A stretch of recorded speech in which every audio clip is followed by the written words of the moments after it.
Happy Friday, everyone. Friday starts the weekend, and we are here to make your weekend a profitable one through the props betting market. I'm Andy Lang from WagerTalk.com. Joining me, as always, Andrew McGinnis from WagerTalk.com and Matt Josephs from SportsMemo.com.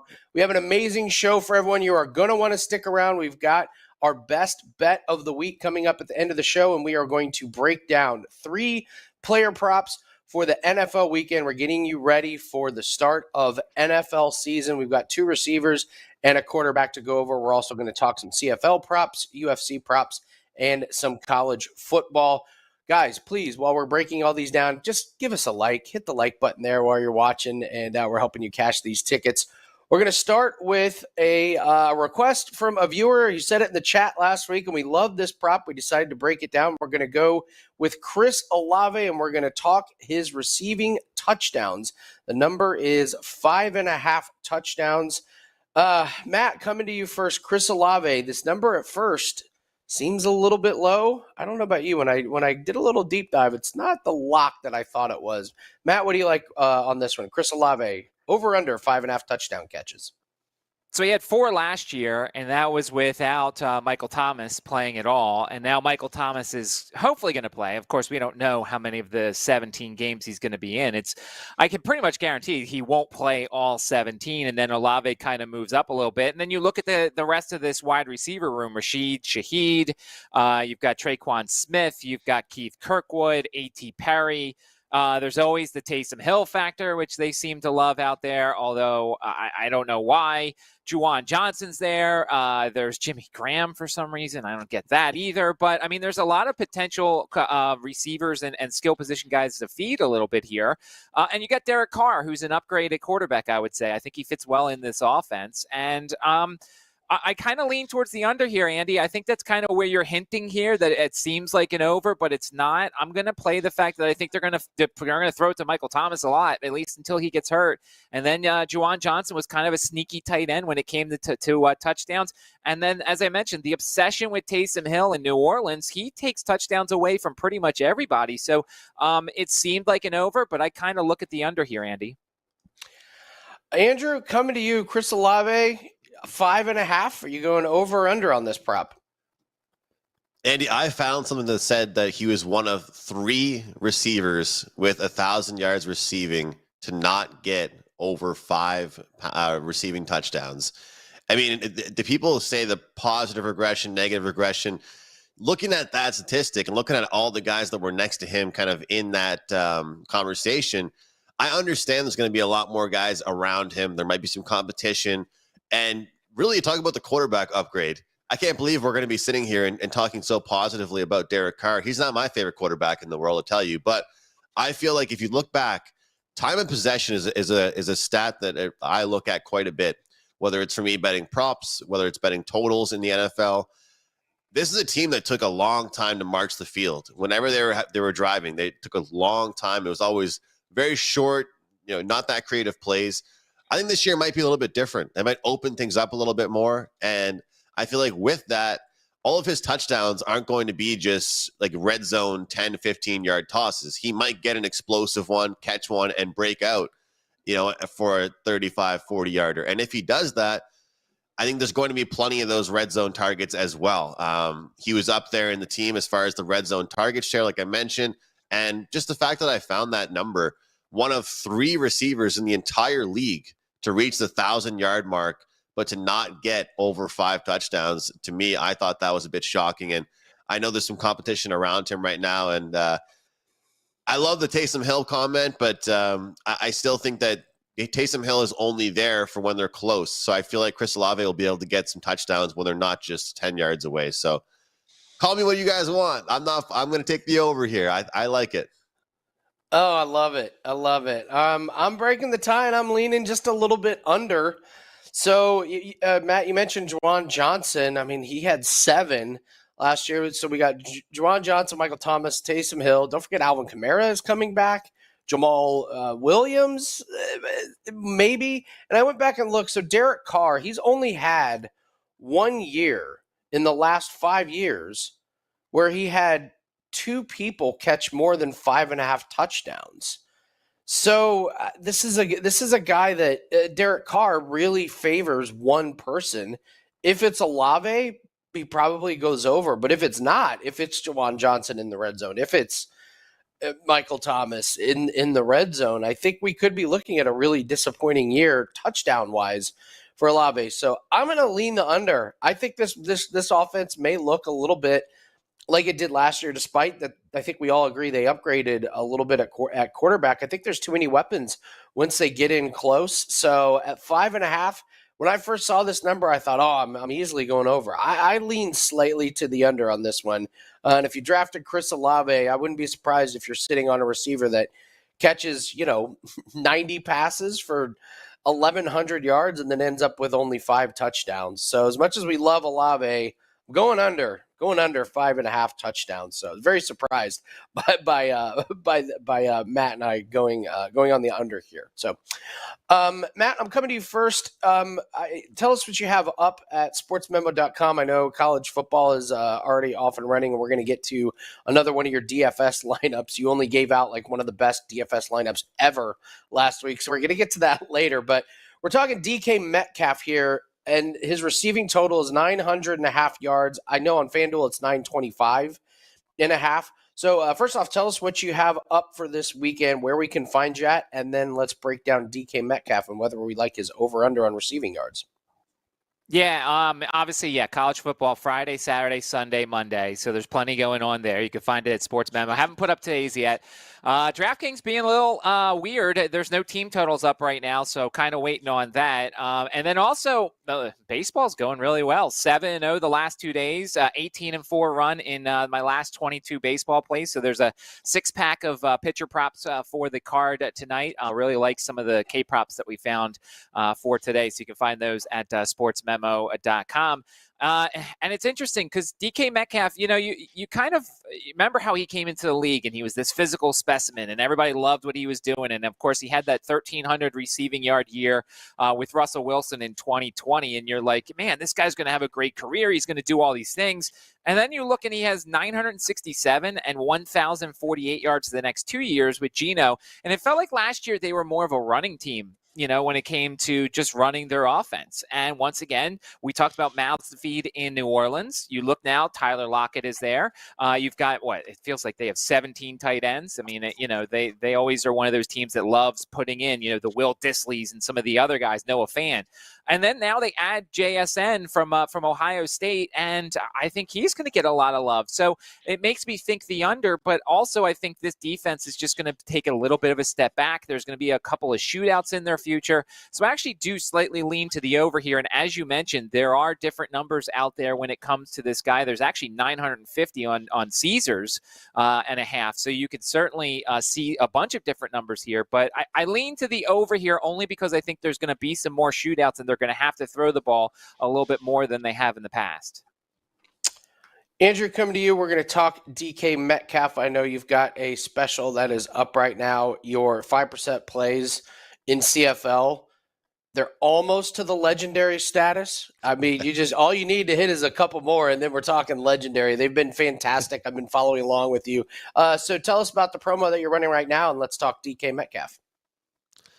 Thanks a lot, Andy. Yeah, I mean, I lost my very first 5% CFL play of the season, and I've gone 6-0 since. So on a 10-3 run right now. NFL ended last year on a 75% totals run, so totals would be a strong suit for me, and of course the prop market as well. But I have a package right now, as you can see on the screen, NFL and CFL season package, all together $499. So you're pretty much getting $100 off the NFL season, and you're also getting the rest of the CFL season for free.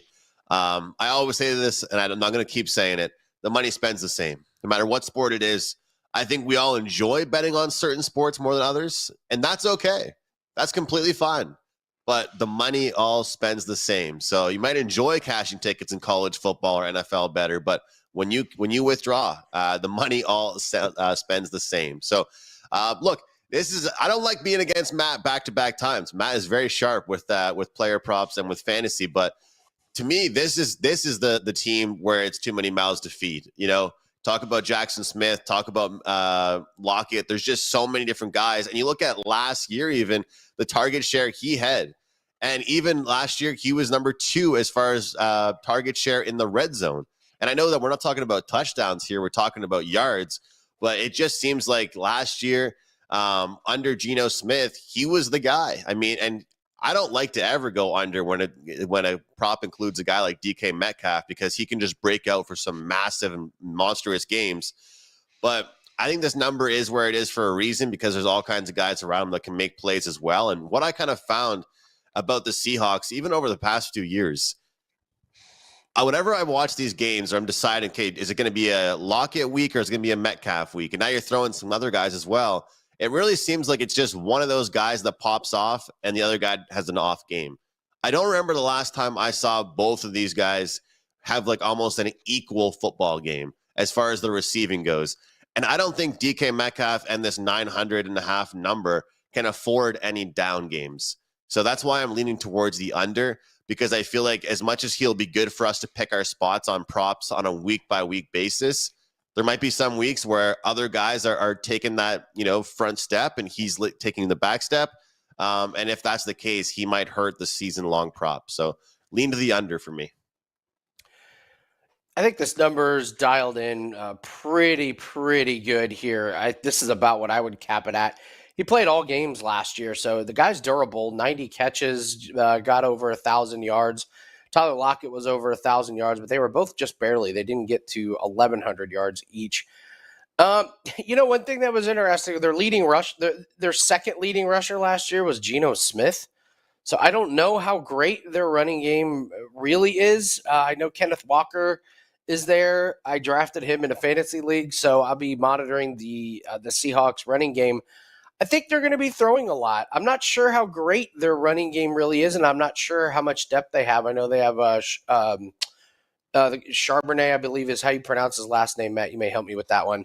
But Geno Smith, I thought, looked great, and he's got his returning. He's got another year under his belt with Tyler Lockett, DK Metcalf. I think JSN is actually going to really help this offense. I think he's going to help extend drives. He's going to move coverage away. I have a slight lean to the over, but I cannot say this is really confident, because I think this number is pretty accurate. And again, as always, with injuries, you never know. But because this number is so razor thin, I think even if he misses a couple games, it's going under. And I could see an over or an under here. I like the Seattle Seahawks offense. I think they're going to put a little bit more trust in Geno Smith this year. And I agree, their schedule kind of points to a couple of shootouts here. So a couple of big games for Metcalf and he goes over. So I'm going to ever so slightly lean to the over, but again, cannot say it with much confidence, and certainly not going to make my card. Next prop, we are going to talk about passing the ball to the wrong team, something Dak Prescott did last year. And so, Matt, you picked this one. I really like this one. I like this one better than the season-long sack props, which are damn near impossible to handicap. But Dak Prescott, they got his number at 12.5 interceptions. So we dug deep into Dak Prescott. What did you find, and what do you like? 12.5 interceptions, over under. Well, I tried to go to the books and see how much not 10 interceptions was going to be, because Dak promised us that he was not going to throw 10 interceptions again. And unfortunately, I was unable to find it because this number is what it is. Look, the one thing that kind of goes towards the under, and I'm going to try and be unbiased here because I think Dak stinks. I think he's a bad quarterback, and I hope he throws 150 interceptions. But that doesn't go into the handicap here. The one thing that I think can go in the favor of the under here is Mike McCarthy has said, and it seems like their offense is going to want to run the ball more. Now, the question is, who else is going to run it behind Tony Pollard? How is this thing going to look once Tony Pollard, if he does get hurt, are they going to abandon the run and just kind of throw the ball a ton? Dallas's defense is going to keep them in games. That means there's not going to be a ton of shootout type situations. Dak's going to probably throw, I would say, 30-ish passes a game is probably the target number that they're hoping for. Listen, I hope he throws 150. I think there's slight value on the under. If we take a step back a little bit here, he threw 15 last year. So obviously that kind of gives you the reason why this number is 12.5. But other than that, he threw 13 in 2017 and went under it the rest of the time. The money and the lean is to the under here. And as much as I hate it, I would lean under. I'm not going to bet it. And if I did, it would only be the over because I just want to laugh at Dak Prescott. But the money and the logic says take the under here on the Dallas Cowboys quarterback. They're going to run the ball more than they did last year. Great breakdown from the unbiased Matt Josephs at sportsmemo.com. I love it. I'm unbiased. He stinks. Don't like him. I throw him 150, but I went to it with no preconceived notions. Andrew, do you have another unbiased breakdown for us here? Just looking at numbers. Hey, you know what? We're all human. I get what he's saying. Like, I understand. I've been talking like pretty much on every radio show I do about taking Connor Bedard under in the NHL this year. I want the kid to do well. And this is the opposite for me with Dak Prescott, pretty much. I'm pretty much in the same boat as Matt. But to look at these numbers, 2021 averaging 278 passing yards per game. The next year, 238. That's just not enough. Obviously, that has a lot to do with the interceptions that were taking place. But I think you look at the defense, I think it will be improved. The schedule, I think, favors them at least to start off the season. And to be honest with you, how much media attention have we seen this get in the preseason and at training camp? That stuff never gets talked about that much. Like, it's not, and he's not even acting like it's, most people would freak out if they were getting asked as many questions like he is about that. I think we're going to see not just more running, but more dink and dunk type of plays, and not just Dak. Clearly, Dak isn't the same guy he was several years ago, where he can throw these balls to the same routes that are going to connect. I mean, there's every single game, there were almost the exact same play they're running that was getting picked off. And so obviously it's not just on him to stop throwing those interceptions. It's on the coaching staff to stop setting him up and realizing he can't do what he used to be able to do. Some people might say you can keep blaming him, but I think things have to change. If you're a coach, you know how many coaches there are in the NFL on teams? A lot. And a lot of those coaches are looking at, okay, what caused these interceptions? What was the reason that these happened? And I'm not saying they're changing their whole playbook this year. There's going to be some change that happens. And in key moments, maybe they will run the ball a lot more. So I'm going to go with the under here in this one. But how about this, guys? I look forward to whether it's a Monday show or a Friday show of having a big smile on my face, typing into our group on Slack and saying, today's the day, guys. Today's the day he throws two. But I'll go under 12.5 for the season. This could be the most polarizing prop we've talked about. So leave us a comment. Tell us what you think. Dak Prescott, 12.5 interceptions. Let us know in the comments section whether you like the over, the under. You guys have done a great job talking about the numbers. The only thing that I have here to mention that you guys haven't mentioned is Zeke had 231 carries last year. Did they totally replace it? What did they replace him with? All they did was promote Tony Pollard up. Tony Pollard was basically a full-time running back. I think he's going to throw the ball a lot more this year. They cannot give Tony Pollard all of that work. And I don't know, Deuce Vaughn, he's not a workhorse.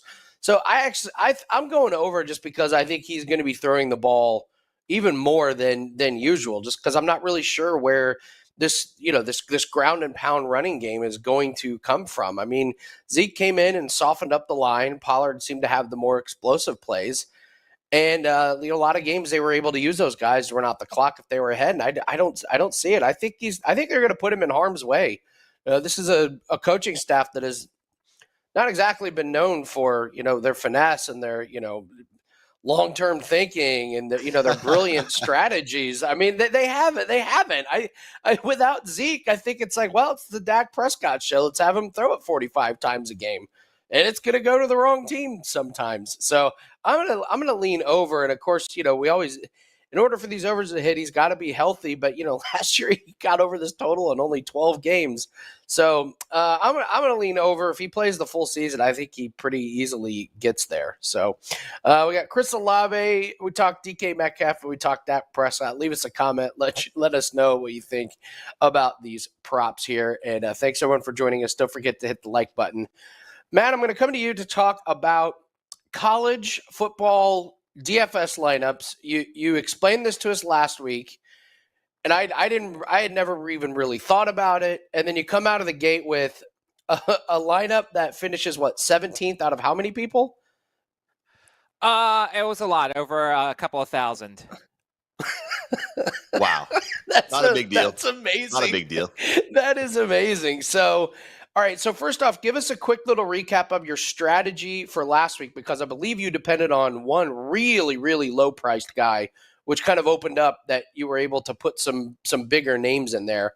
Obviously, this week we have a lot more options to choose from, but give us just a quick recap of how you cashed last week and what your strategy is for this week. Yeah, last week, I came on the show and I said basically I was relying on the Hawaii wide receiver to be better than he was his price, and he was.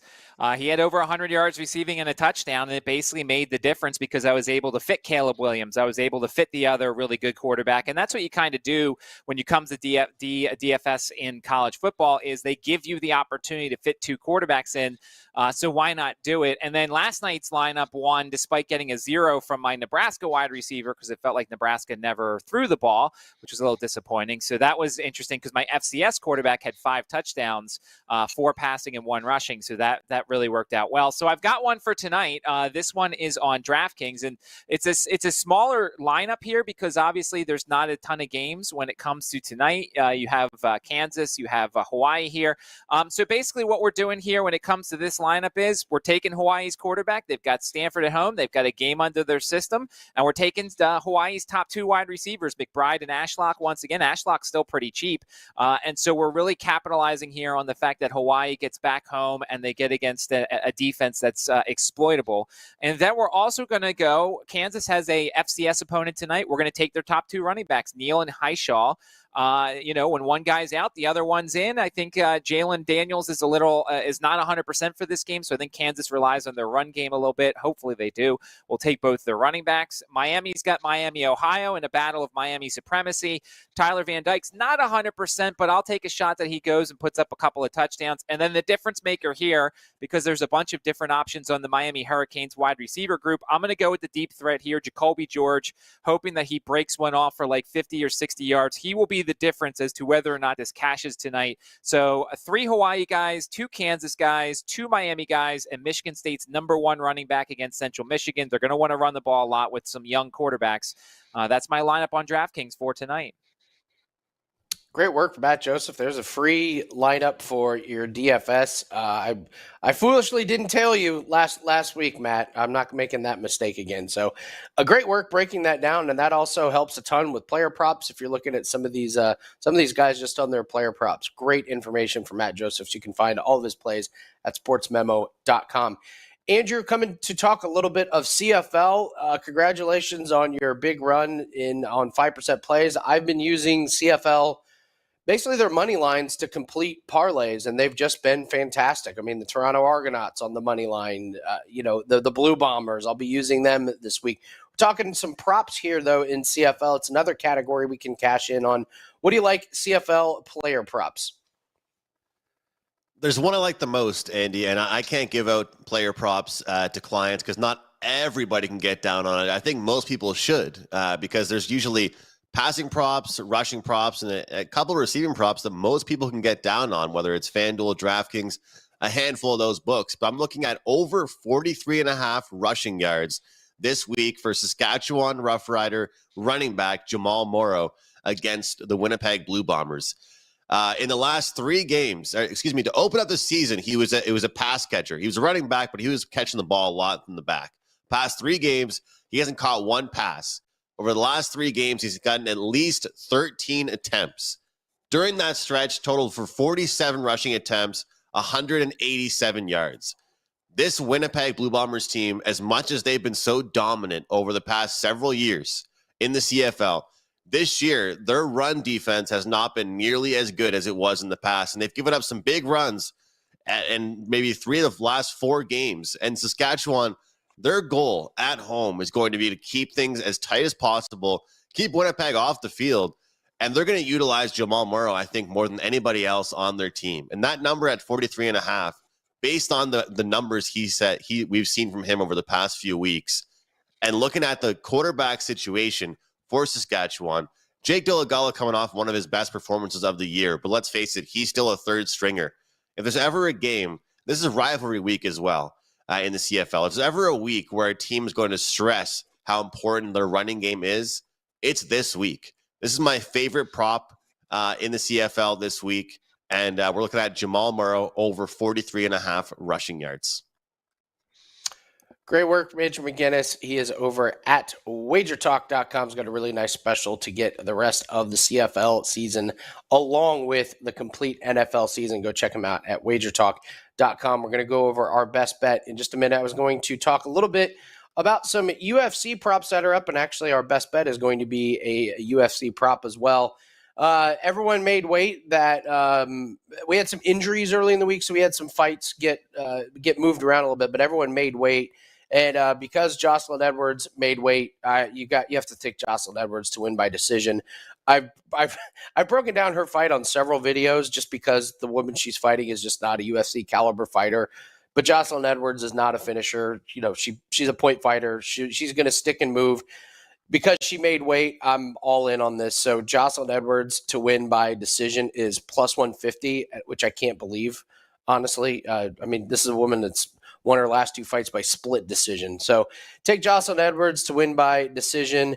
Love that one. If you're going to bet on Cyril Gane in the main event, I think you can take him to win by KO. That's pretty close to even money. He's about a minus 190 favorite. If he's going to win, it's going to be because he stuffs the takedowns from Sergey Spivak, and he keeps it on the feet where he has a massive advantage in striking. So I would look, if you're going to play Cyril Gane, I wouldn't play him on the money line. I would just play him to win by KO because his advantage on the feet is so much. I think he can end up getting a KO kind of like he did in the last UFC Paris event where he knocked out Tai Tuivasa.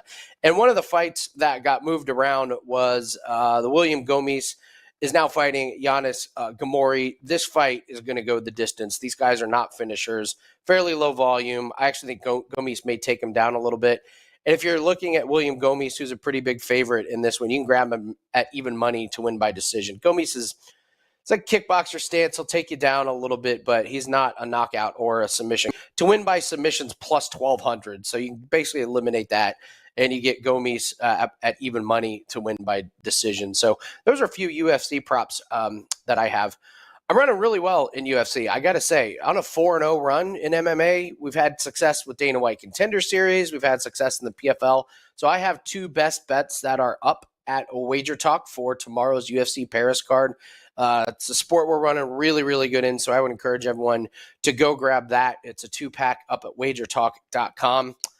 I will take the best bet for this week, and I'm going back to UFC. I am going back to a method of victory, and I'm going to take Farid Basharat to win by decision.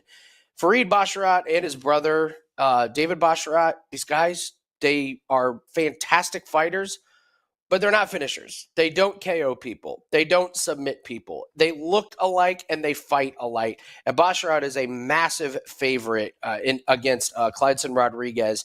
And I think he's the better fighter. His foot speed is incredible. His movement is great. He uses his strikes to set up the takedowns. But once he gets takedowns, it's just a points fight. He's not really looking to submit. He's not looking for ground and pound. I'm not even sure he has the power to ground and pound. But what I do know is he has the speed and he has the technique to piece Rodriguez up on the feet. All he's got to do is stay out of the way of Rodriguez's power shots. I think he wears him down. And this is a play that is at minus 115. His last couple fights, he's won by decision, and you're getting a huge discount. This guy's minus 395 on the money line. This is a guy that doesn't finish. So you're getting a guy that's minus 395 on the money line, but you can get him at minus 115 to win by decision, which is how he normally wins. I think he takes this one at minus 115. That is the Prop It Up best bet of the week. All right, guys, that is going to do it for us. We are so excited. We are going to have Prop It Up on Mondays from now on, Mondays and Fridays throughout the NFL season. So we will be here to break down the Lions and the Chiefs game on Monday, and then we will be back Friday. So you get 2 episodes of Prop It Up throughout the NFL season. Very excited. We can give a proper breakdown on Monday Night Football with all of the props. That is Matt Josephs from sportsmemo.com. Go check him out for all of his college football plays. That is Andrew McGinnis from wagertalk.com. Grab his CFL and NFL combo special. I am Andy Lang from wagertalk.com. Good luck on all your bets. Hit the like and subscribe. Leave us a comment. Good luck, and we will see everyone Monday on Prop It Up.